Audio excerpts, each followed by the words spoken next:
Maybe I'll come home with a restraining order. But yo, at least you'll have her autograph, right? Welcome to Bad Girlfriends. I'm Janessa. And I'm Dana. And today we are getting into the do's and don'ts of going to any kind of concert, music festival, anything that requires you to still be a person even though you're in a crowd. Ugh. The biggest annoyance, that's what I'm going to start with today.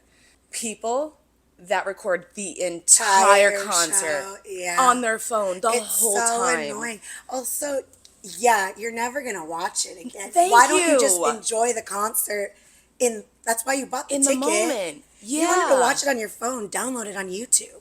Exactly. I totally agree with that. Went to Stagecoach recently. I have to coin it, Ragecoach. Thank you, Merv. Ragecoach was amazing, and there were so many people just on their phone. Ugh. And it was also distracting to everyone who was behind you and shorter, okay? Yeah. You blocked my whole fucking view. I had to watch it through the screen. Yeah, and even like I like to take pictures when I'm at shows, especially if I have good seats.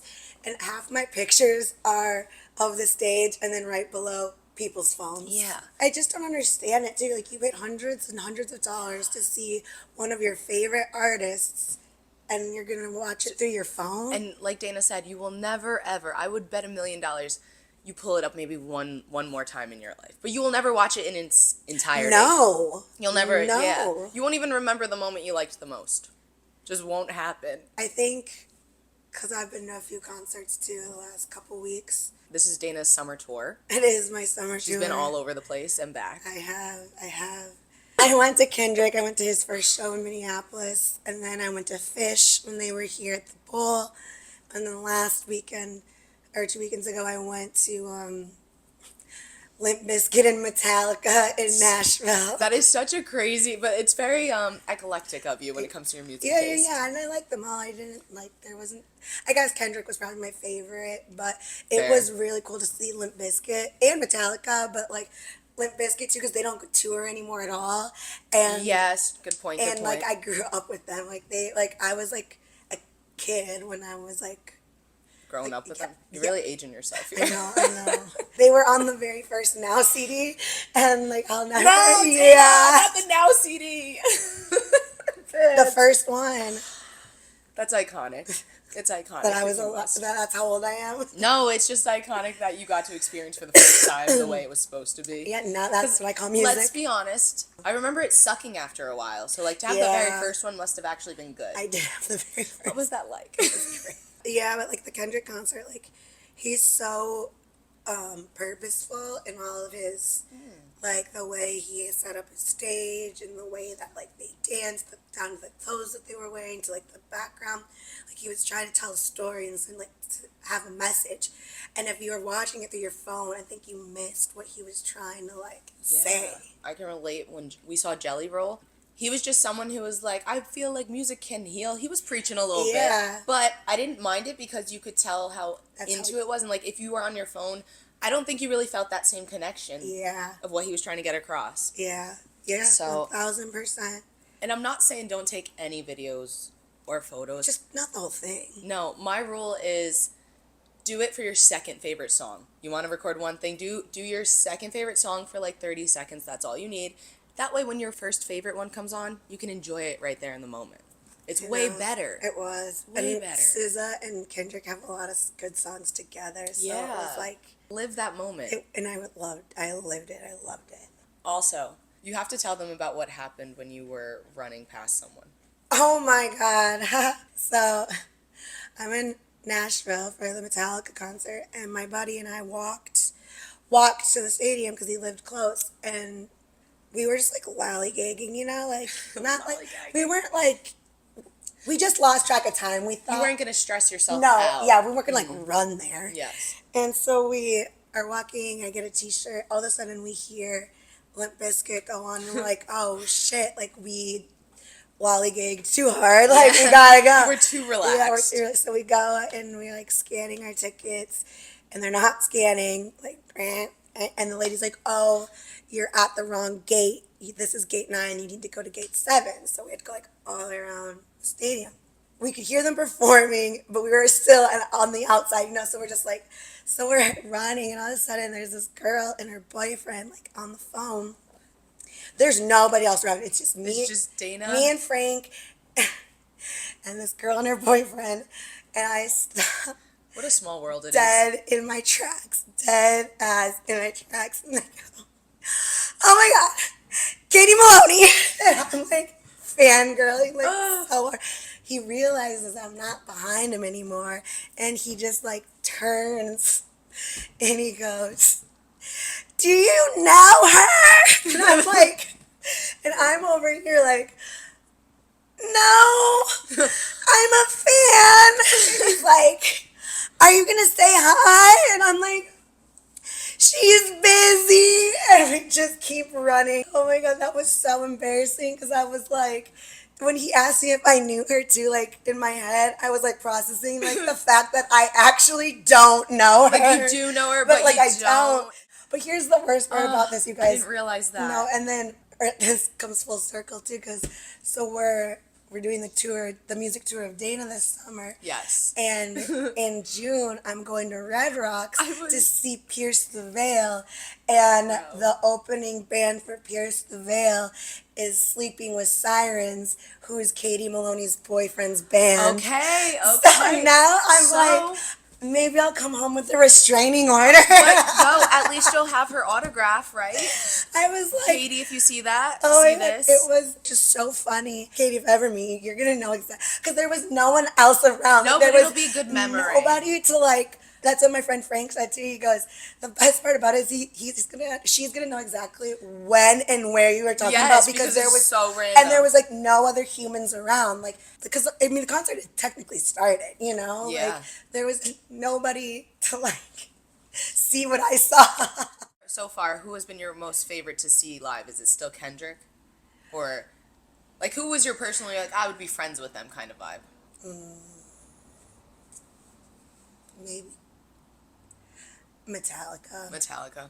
Especially because also the other crazy thing that happened when we were in Nashville, there was like a tornado. Right, completely forgot that. This bitch texts me while she's on her tour for the summer and is like, oh my god, there's a tornado. And we'd done some extracurricular activities. As one does when you're touring. At a concert. Yeah, when you're touring. Yeah.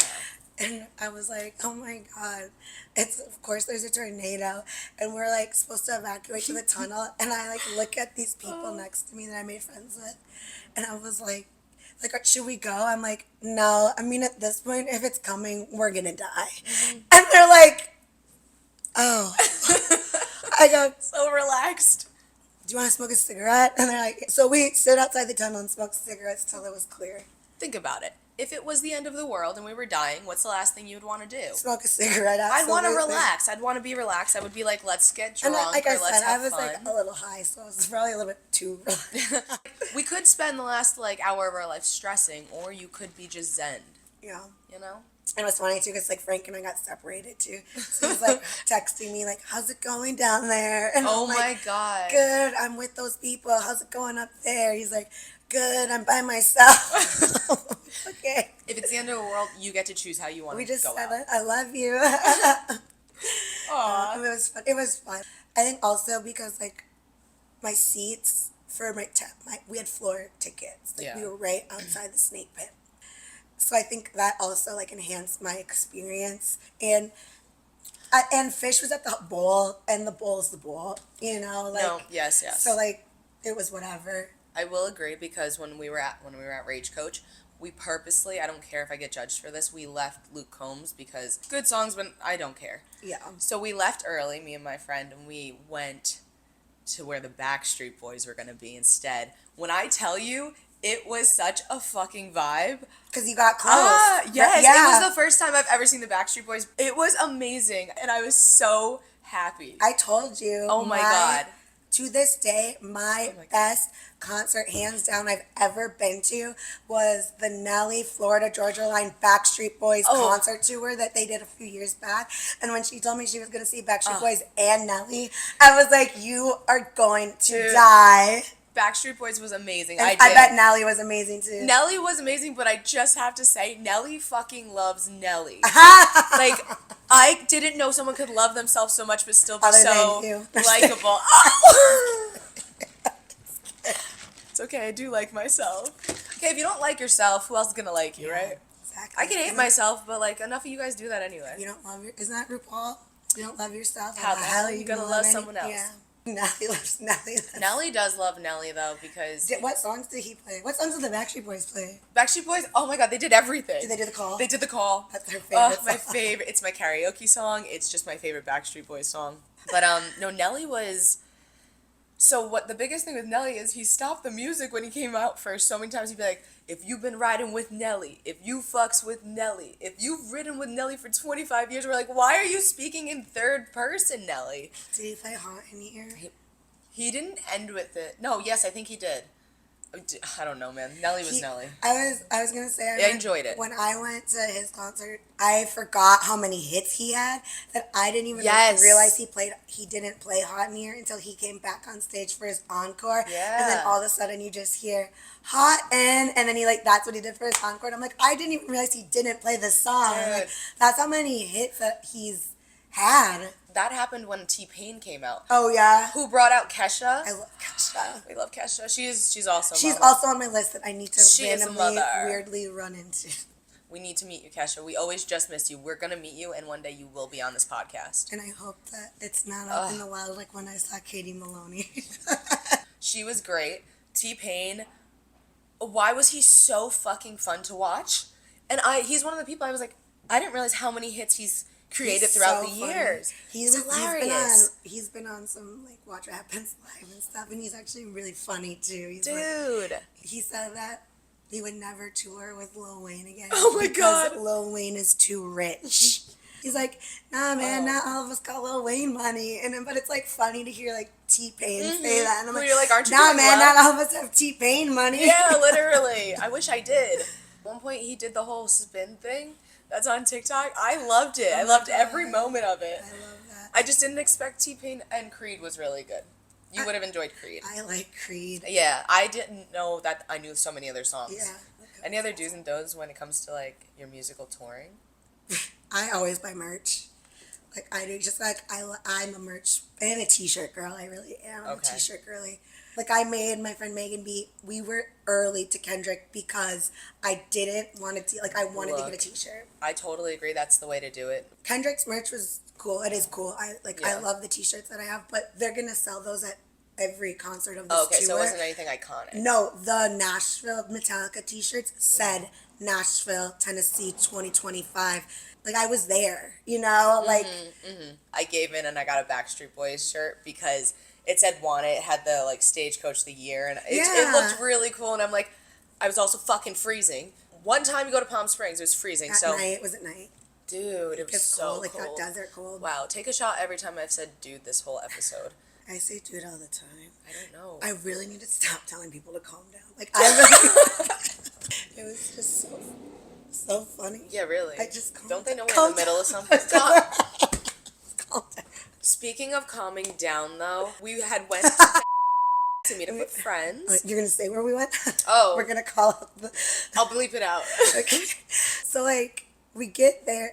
The bouncer was like, hey, like, what can I... And I go, can I ask you a quick question? And he goes, yeah. And then turns around and starts talking to the other bouncer. We were like, floored. I was, like, bamboozled. Dude. Because he was like, yeah, of course. Like acting like I could ask him a question. And then completely turns his back on me and starts talking to the other bouncer. We were baffled. And we turn and I go, I fucking hate it here already. Yeah. And then she's like, should we just go? And I go, I don't know. I'm like, this is annoying. We were just trying to ask a question. And we did it so politely. We weren't trying to get in. We were put on a list so we were allowed to get in. Just stood there like that. And we were so mad. And then all of a sudden the bouncer, and he's so sweet. He goes, oh my God, I'm so sorry. Yeah. Were you going to ask me something? And it was like so ladies. sweet. And we were like, yeah. I go, we took that personally for a second. We were almost about to leave. Yeah. And then we were like so nice. We're not saying we were right, but at least we were polite about it, okay? We knew we were getting in. And then they call me out on my Timberwolves. I'm wearing my Anthony Edwards jersey, and they go, "Are you even a fan?" I go, "What?" Rude. Oh, first of all, calm down. I go, secondly, yeah. They're like, who's your favorite player? I go, currently or in the past, because we can go as far back as Kevin Garnett, Wally Zerbe. He's naming all these old players, and then they're like, "Oh, she really does." Yes. I go, "I'm from Minnesota." And we had no right doing it. Well, then it's time to go, and we're This was the real Farrell moment. Yes, it was the best Farrell part of the Farrell night. That we're like leaving. We see our bouncer friends and they're like, what do you girls need? And I was like, I need to pee and I need to fucking leave. Yes. And he goes, well, you can only do one or the other, not both. I go, I need to do both. Mm-hmm. And he goes, there was no option. He literally goes, okay. And like gives us into a side door, go to the bathroom, and then he goes, if you go out this door, it'll lead you straight to the front of the line of the elevator. It was amazing. It was amazing. We love you. Thank you. We'll be back. Don't worry. Be back. Sometimes you gotta make bad decisions. Okay. Bad girlfriends. Yeah. Get with it. And always stay toxic. Cheers.